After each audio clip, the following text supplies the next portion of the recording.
Let me show you how you can create a realistic shirt mockup with just a few steps.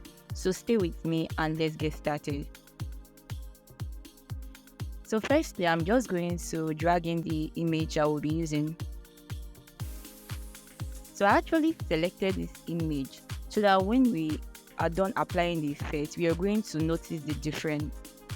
So what I'm going to do next, I'm just going to get our design.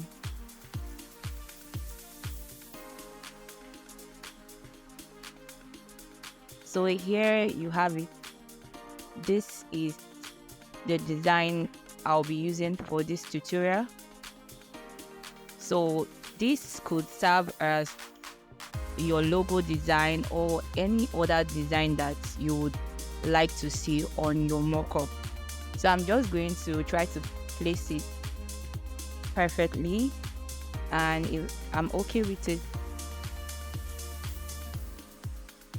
if I'm okay with that, what I would do next is I'm going to duplicate the shirt image. So Ctrl J to duplicate. Then I'll bring it, take it above, and then I'll right click here.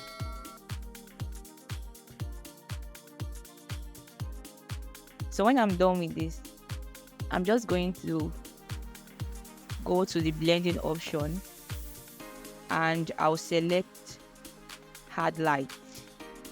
Then I'll press Ctrl M and it's going to bring out the curves too. And then we are going to play around with this. So I'm just going to come here and adjust it over to the left. I'm going to drag this down to my left. And you can see that we are adjusting it, you can see the effect is actually making. So we don't want to adjust it too much. So we're just going to look for the perfect spots for this. And then you're going to come over to this place where you're seeing the plus sign, and you're going to take this up a little. Then you're going to bring it down and just find the perfect spot for it.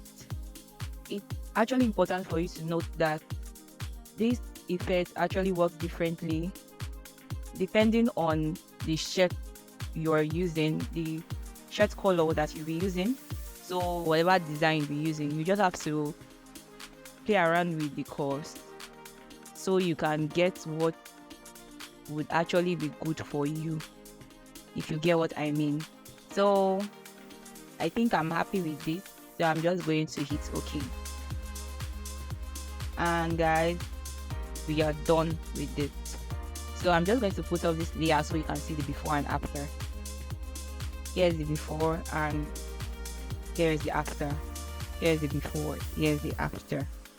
So guys, we've come to the end. If you enjoyed this tutorial, please don't forget to give this video a like and subscribe to the channel. Thank you so much guys, and I'll see you next time.